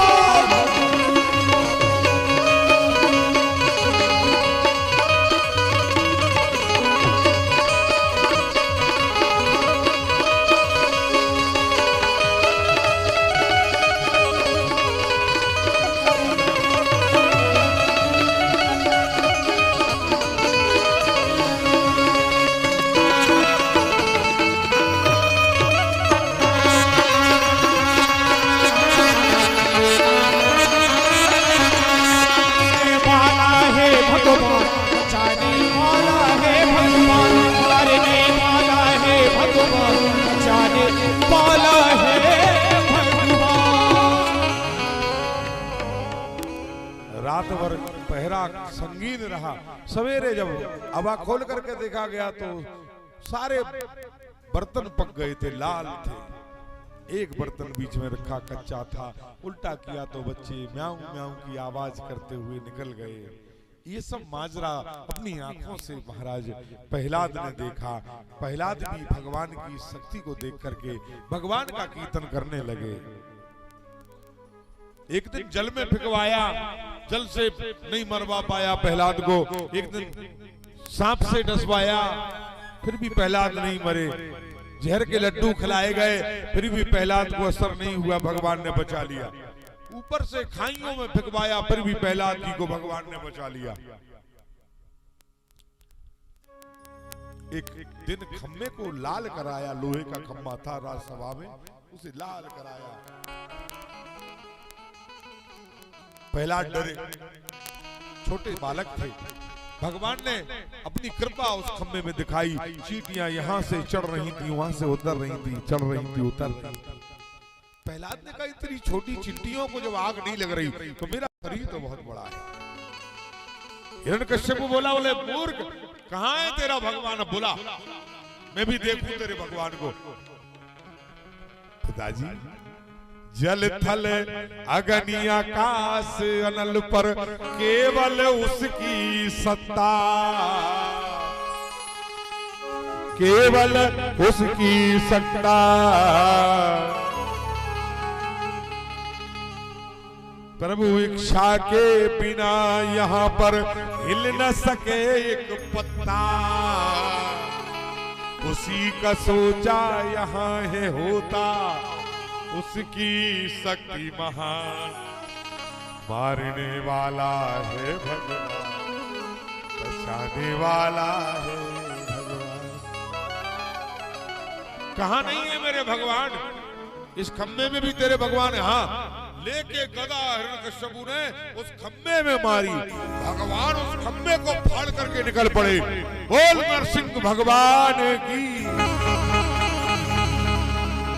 ये भगवान का नरसिंह अवतार था, आधा नर और आधा सिंह, क्योंकि ब्रह्मा के वरदान के अनुसार ना तो शेर उसे मार सकता था, ना मनुष्य उसे मार सकता था। इसलिए आधे नर थे, आधे सिंह थे भगवान। ब्रह्मा के बनाए हुए 12 महीनों में भी भगवान ने नहीं मारा। 3 साल से एक एक तिथि को ब्रह्मा जी घटा रहे थे। 13वां महीना तीसरी साल में बन गया पुरुषोत्तम का महीना जो होता है, अधिक मास। कोई इसको लौड़ का महीना कहता है, कोई अधिक मास कहता है, कोई पुरुषोत्तम का महीना कहता है।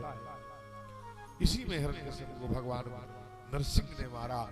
न सुबह थी, न दिन था, न रात था, शाम के समय मारा। न घर से बाहर था, न घर से भीतर था, देहरी द्वार पर भगवान ने उसको पकड़ा।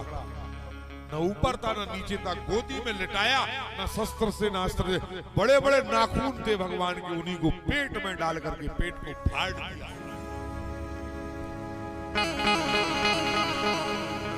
और भगवान ने गर्जना की। गर्जना को सुनकर के प्रहलाद कांप गए। भगवान का ये नरसिंह अवतार था, बड़ा विकट अवतार था। भगवान बोले, प्रहलाद वरदान मांग ले, क्या चाहिए तुझे? प्रहलाद ने क्या मांगा? ये मांगा कि प्रभु जीवन भर की भक्ति के बदले मेरे पिता का कल्याण हो जाए। देखो भगवान बोले, देखो प्रहलाद, तुझे नित्य मारने की योजना तेरा पिता बनाता था, ऐसे पिता का तू कल्याण मांग रहा है जीवन भर की भक्ति के बदले। पिता पापी हो, दुराचारी हो, कसाई हो, अधर्मी हो या कुमार्ग पर चलने वाला हो, ये पिता का कर्म है। पुत्र का तो धर्म यही है कि ऐसे पिता का भी कल्याण करने का ही कोई उपाय करे। ये पुत्र धर्म है। पिता कैसा भी हो, माता पिता दुष्ट हो, दुराचारी हो, कैसे भी हो, उनसे हमें क्या लेना देना? वो अपने कर्मों को भोगेंगे, वो उनका कर्म है। लेकिन पुत्र का ये कर्म नहीं कि दुष्ट पिता की सेवा ना करे, क्योंकि पुत्र का यही धर्म है कि वो दुष्ट भी पिता क्यों ना हो, फिर भी उसकी सेवा ही करे। ये पुत्र धर्म है। भगवान ने कहा, हे महात्मा प्रहलाद, तुमने आज अपने दुष्ट पिता का कल्याण मांग करके और मुझे ऋणी बना लिया। संसार में सबसे श्रेष्ठ पितृ भक्त बालकों में तुम्हारा नाम अग्रणी होगा। तुम्हारी इस कथा को जो सुनेगा, उसके पुत्र धार्मिक और प्रहलाद जैसी संतानें उसके वंश में होंगी।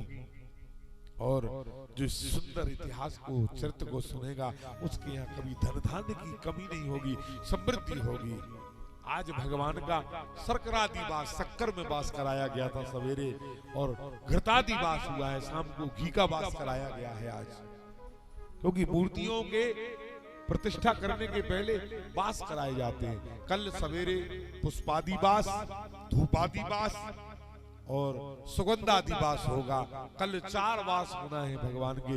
आखिरी समय, शाम के समय भगवान का फलादि वास हो जाएगा, फलों में वास हो जाएगा। तो इसके बाद सीधा सैयादिवास हो जाएगा। सैया पर भगवान पहुंच जाएंगे। सैया पर जब पहुंचते हैं तो विश्राम मिलता है भगवान को। विश्राम की इस समय तो अग्नि शरीर में दौड़ रही है, माता के गर्भ में जैसे बच्चे का जो हाल होता है उसी प्रकार से भगवान का जीर्णोद्धार कराया जाता है। और जब जीर्णोद्धार मूर्ति के अंदर होता है तो बहुत घबराहट, बेचैनी, क्षुधा, पिपासा, भूख प्यास सब लगती है। इस समय भगवान गर्भ में है शास्त्र के अनुसार, और भगवान माता के गर्भ में सैया पर जब आएंगे तो भगवान का जन्म हो जाएगा। अर्थात दूसरे दिन भगवान नगर भ्रमण के लिए निकलेंगे। आपके यहाँ सोमवार को प्रतिष्ठा है भगवान की, दोनों मूर्तियों की सोमवार को प्रतिष्ठा कराई जाएगी, सिर्फ परिवार की और भगवान हनुमान जी की। उसके पहले भगवान नगर भ्रमण के लिए निकलेंगे आपके द्वार द्वार पर। पहली बार भगवान नगर में घूमने के लिए भ्रमण पर निकल रहे हैं, तुम्हारे देहरी और द्वारों को देखेंगे। इसलिए इतवार को सवेरे सवेरे भगवान नगर भ्रमण को निकलेंगे। नगर भ्रमण की बाद आएंगे तो सैयादिवास हो जाएगा, आखिरी अंतिम वास। इसके बाद फिर न्यास होगा, और न्यास के बाद में भगवान के महास्नान होंगे हजारों प्रकार की औषधियों से, जिससे मूर्ति में तेज आएगा और वो इस प्रकार से तेजस्वी मूर्ति हो जाएगी। तो जिस दिन भगवान नगर भ्रमण को निकले, माता बहने भाई बंधु अपने अपने द्वार पर गाय के गोबर से ओरेन डाल करके रखें, चौक पूर करके रखें, कलश दीपक जला करके रखें। द्वार द्वार पर बंधन मारा बंधा होना चाहिए। अपने अपने हाथ से बंधवाएं, चाहे नाई से खवास से बंधवाएं, लेकिन द्वार द्वार पर बंधन मारा बंधा होना चाहिए। द्वार द्वार पर भगवान की आरती और भगवान का तिलक होना चाहिए। किसी के द्वार से भगवान, जैसे मथुरा में श्री कृष्ण का आगमन हुआ था, द्वार द्वार पर तिलक, द्वार द्वार पर आरती, द्वार द्वार पर भगवान का उत्सव, और द्वार द्वार पर भगवान के लिए जो साथ में होंगे उनको कोई ठंडा जल पिलाए, कोई जो है शरबत बना के पिलाए, जिसका जैसा जो सामर्थ्य हो। भगवान के जो साथ में होंगे, भगवान के साथ ही नगर भ्रमण को जो चल रहे होंगे उनके साथ में, उनका भी स्वागत करें, उनको भी पानी पिलाएं। कोई चाय का सामर्थ्य है उन्हें चाय पिलाए, शरबत का सामर्थ्य शरबत। भगवान ने तुम्हें जिस लायक बनाया है जिसको, उस प्रकार से स्वागत करे अपने द्वार पर उन लोगों का भी। भगवान का तो करे ही, क्योंकि भगवान तो दोबारा देहरी द्वार पर निकलेंगे नहीं, न नगर भ्रमण होगा दोबारा। अचल प्रतिष्ठा होती है दोनों मूर्तियों की, शिव की हो चाहे भगवान हनुमान जी की हो। क्या पता कितने हजार वर्षों से, कितने वर्षों से ये मूर्ति यहाँ पर है, और नगर भ्रमण में कितने सैकड़ों वर्ष बाद भगवान नगर में निकल रहे हैं। द्वार द्वार पर भगवान की नजर पड़े, द्वार द्वार पर आनंद हो जाएगा। जिस घर पर भगवान की नजर पड़ेगी उस घर को भगवान निहाल करेंगे, और भगवान उसको सामर्थ्यवान बनाएंगे। धन दौलत वैभव अन्न धन की कमी नगर में नहीं होगी आपको। इसलिए आप भी अन्न की, धन की, प्रतिष्ठा में जिस जिस वस्तु का, सामान का जरूरत पड़ता है उसे प्रचुर मात्रा में प्रदान करें, जिससे कि भगवान की मूर्ति परम तेजस्वी बन जाए, और जिससे कि नगर भ्रमण करते समय भगवान आपके जब घर पर दृष्टि डालें तो आपका घर आबाद हो जाए, आनंद ही आनंद हो जाएगा। भगवान की दृष्टि पर सन्मुख होए जीव मोए जबहि, नासै कोट कोटक दवही। करोड़ जन्म के पाप खत्म होते जिस पर भगवान की दृष्टि पड़ जाए। भगवान ने पूतना को देखा नहीं था, जब पूतना भगवान को मारने को आई तो भगवान ने उसे देखा नहीं, आंख बंद कर ली, क्योंकि भगवान यदि पूतना को देख लेते तो पूतना के करोड़ जन्म के पाप खत्म हो जाते, जल के राख हो जाते, जिसकी दृष्टि यदि भगवान की पड़ जाए तो। इसलिए हमारे देहरी द्वार पर भगवान की एक दृष्टि पड़ जाए, ऐसी प्रार्थना करें।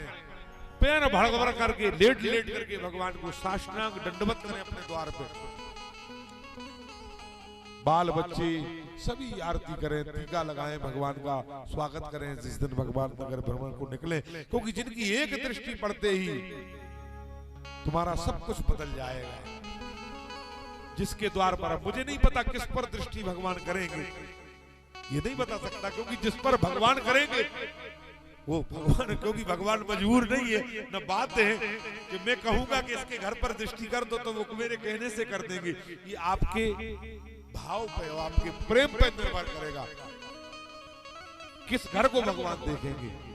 हम तो सभी चाहते हैं कि सभी घरों को देखें भगवान, लेकिन भगवान की दृष्टि जिस घर पर पड़ेगी वो आनंद में होगा। इसलिए बड़े भाव से भगवान को द्वार पर ले, द्वार द्वार पर बंधन बार, द्वार द्वार पर गाय का गोबर से लिपा हुआ ओरन डले, चौक पूरे कलश धर के कन्याएं द्वार पर खड़ी हो, सौभाग्यवती स्त्रियां भगवान का आरती उतार के स्वागत करें और तिलक किया जाए। भगवान को दान दक्षिणा अन्न धन जो कुछ तुम्हारी गांठ में है, शेर 2 शेर 5 किलो गेहूं 10 5 50 100 रुपए, जिसका जो जितना सामर्थ्य है वो जरूर करना और आरती उतार के भगवान का मान सम्मान रखना। जिसका जैसा भगवान के साथियों का जिस लायक बनाया उनका भी स्वागत करना। तो आज की कथा का समापन हम यहीं पर करेंगे। कल भगवान श्री कृष्ण का जन्म उत्सव बड़ी धूमधाम से मनाया जाएगा। तो कल भगवान पालने में झूलेंगे, पलना झुलाने की तैयारी करके आना। माता बहनें सभी भाई बंधु, कल तो बहुत बधाइयां होने वाली हैं, इसलिए थोड़ा सा बधाई की प्रैक्टिस करके आना। मुझे लगता है कि इस गांव की माता बहनें भाई बंधुओं को बधाई करना नहीं आता। आता है? किन किन को आता है? जरा हाथ उठाओ बधाई करना। देखो किसी ने हाथ नहीं उठाया।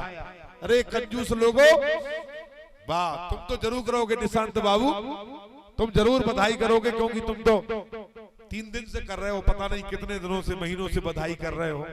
ऐसे लोग हैं हमारे जो महीनों से लगे हुए हैं मिशन में, सालों से लगे हुए, तब जाकर के ऐसे लोगों की मेहनत रंग लाई है। और वो आज दिन आने वाला है जिसका हमें सालों से इंतजार था। और भगवान की जब प्रतिष्ठा होगी, भगवान विराजमान हो जाएंगे, इस दिन का तो सालों से हम लोग इंतजार कर रहे हैं। वो दिन नजदीक नहीं है।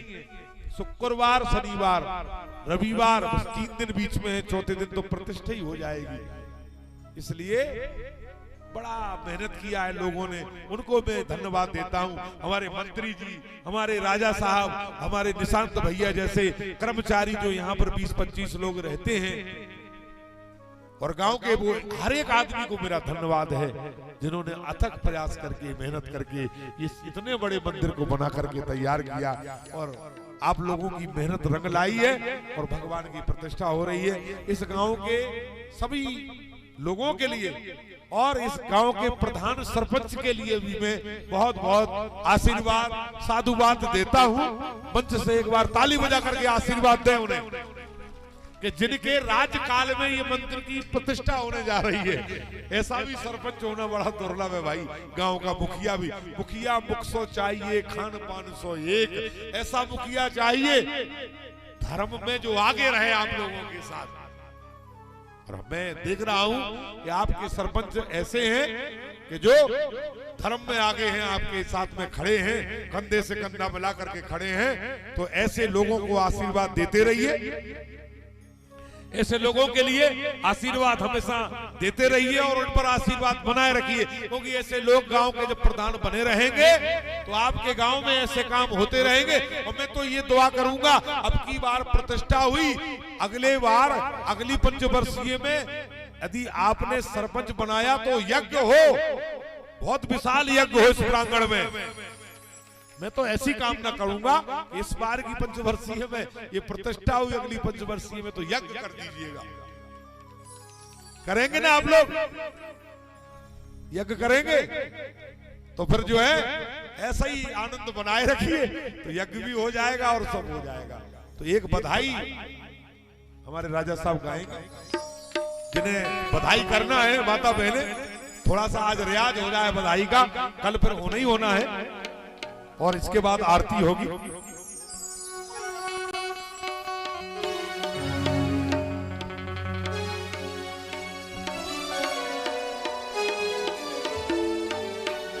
बोल बाके बिहारी सरकार की जय।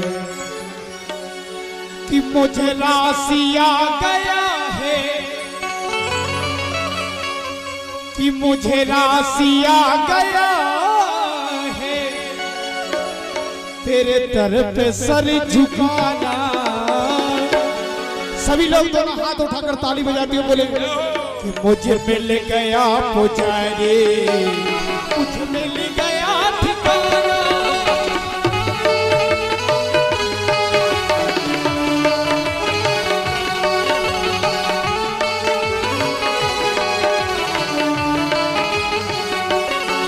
कि मुझे राशि आ गया है, मुझे राशि आ गया है, तेरे दर पे सर झुकाना।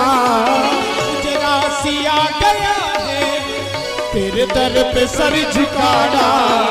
मुझे मिल गया पुजारी, मुझे मिल गया ठिकाना। मुझे मिल गया पुजारी, मुझे मिल गया ठिकाना।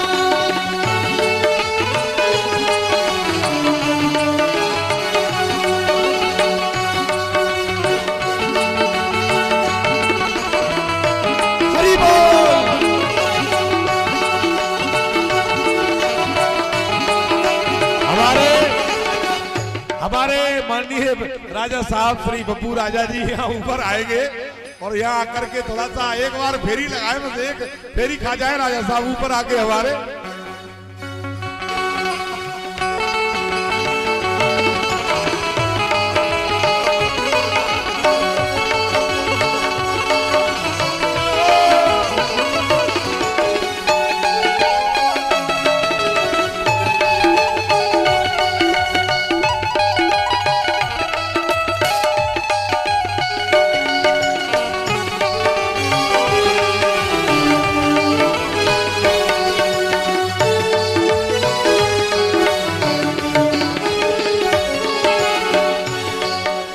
मुझको ये गम नहीं है बदले का ये जमाना। मुझको ये गम नहीं है बदले का ये जमाना। मुझको ये गम नहीं है, मुझको ये गम नहीं है, बदले का ये जमाना। मुझको ये गम नहीं है, बदले का ये जमाना। तेरे जिंदगी के मालिक, तेरे जिंदगी के मालिक, कहीं तुम बदल न जाना। जिंदगी के मालिक, कहीं तुम बदल न जाना।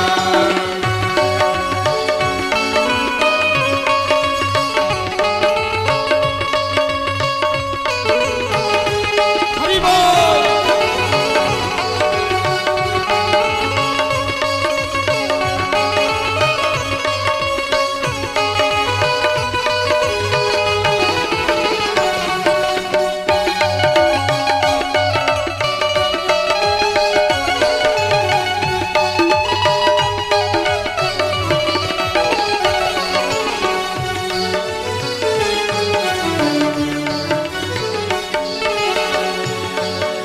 मेरी दिल की दुनिया भगवान आते हैं तुम्हें से।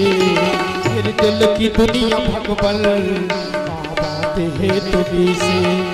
मेरे दिल की दुनिया भगवान आबाद है तुम्हीं से।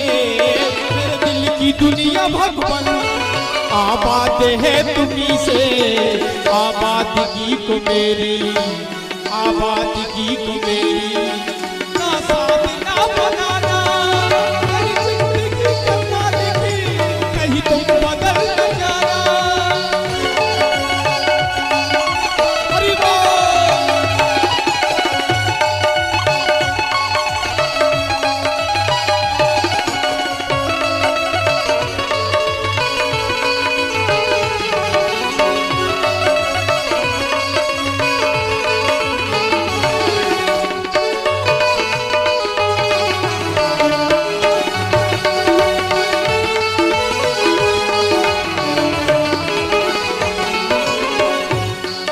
अरे तेरी बंदगी से पहले मुझे कौन जानता था। तेरी बंदगी से पहले मुझे कौन जानता था। अरे तेरी बंदगी से पहले मुझे कौन जानता था।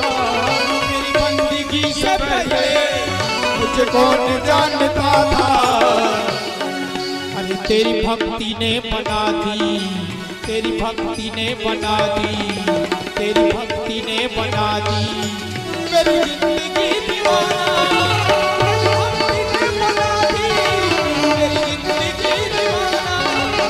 भक्ति ने बना दी जिंदगी दोबारा, मेरी जिंदगी उजाला, जिंदगी बना दी जिंदगी दोबारा।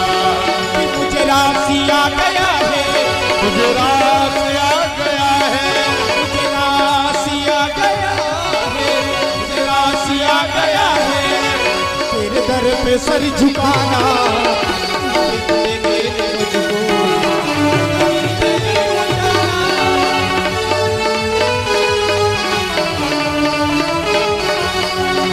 मुझे मिल गया पुजारी,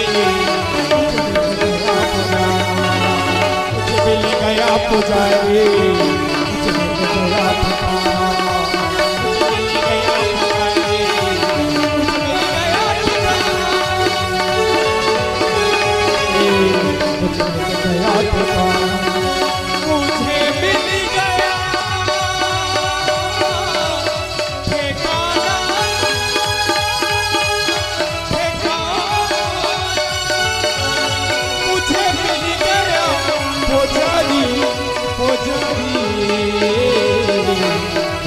मिल गया।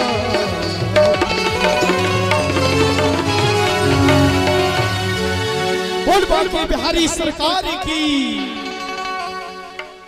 आरती में शामिल हो सभी भक्त। कल भगवान जन्म उत्सव है, श्री कृष्ण का जन्म उत्सव बड़े धूमधाम से मनाएंगे हम लोग यहाँ पर, और सभी लोग अधिक से अधिक संख्या में पधारें जन्म उत्सव को मनाने के लिए। जय श्री राधे।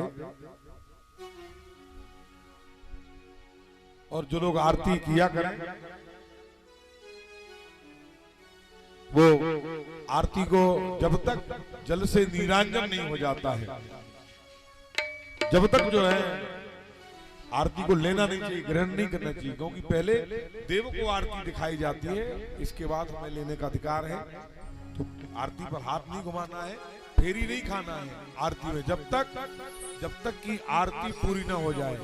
फेरी खाने के लिए ये दो जजमान हैं, जब इनके हाथ में आखिरी में आरती आएगी तो ये लोग फेरी खाएंगे, इसके बाद नीरांजन होगा, इसके बाद भगवान को आरती दिखाई जाएगी, इसके बाद फिर सब लोग हम लोग आरती लेंगे, बीच में आरती ना ले कोई, ठीक है। चलिए बोलिए बांके बिहारी सरकार की। लेने का मतलब ये नहीं है कि आप लोगों को आरती नहीं करना है, आरती करेंगे, हाथ नहीं घुमाना है आरती में, ठीक है। कि बांके बिहारी तेरी आरती गाओ, बांके बिहारी तेरी आरती गाओ, बांके बिहारी तेरी आरती गाओ, आरती गाओ,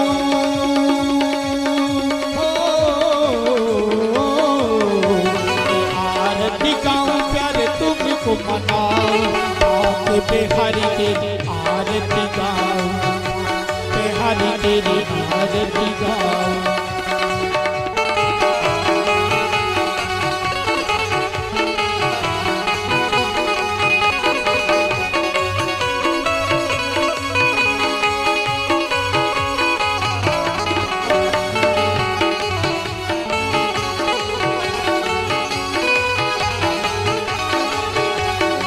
बांके बिहारी तेरी आरती गाओ, ये गिरधर तेरी आरती गाओ,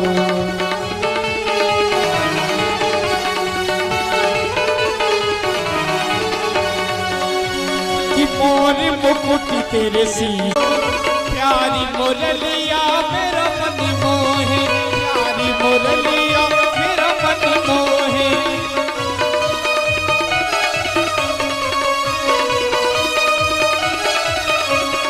देख छवि हो, देख छवि तेरी बल्ली बल्ली जाओ, बांके बिहारी तेरी आरती गाओ, ये गिरधर तेरी आरती गाओ।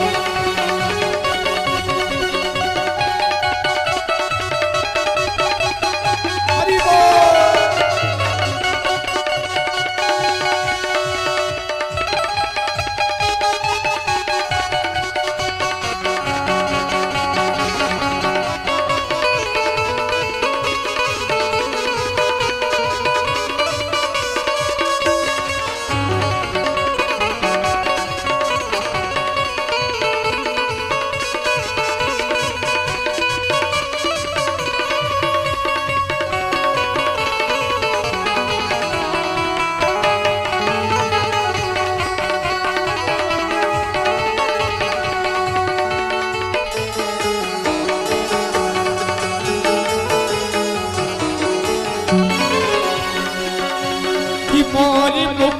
तेरे शीश पे सोहे प्यारी मोरलिया मेरा मन मोहे।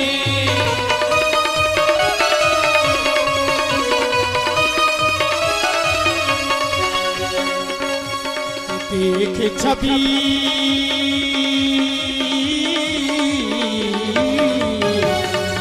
बोल छवि के दर्शन पाओ आके बिहारी तेरी आरती गाओ आके बिहारी तेरी आरती गाओ।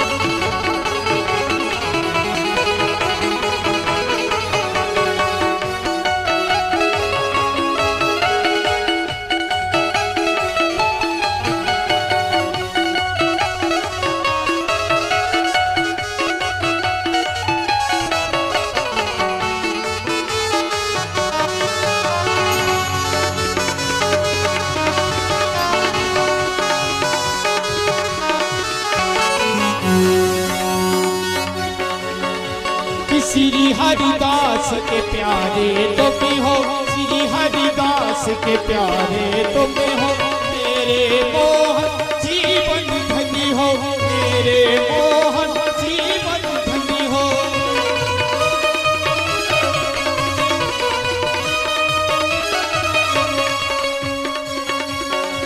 बोले छवि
विराज वृक्ष भाग दुलारी, विराज वृक्ष भाग दुलारी, ललिता विशाखा सखिया है प्यारी, ललिता विशाखा सखिया है प्यारी।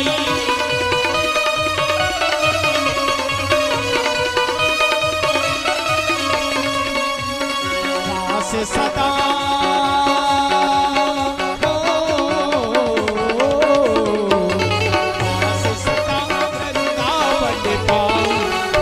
बिहारी तेरी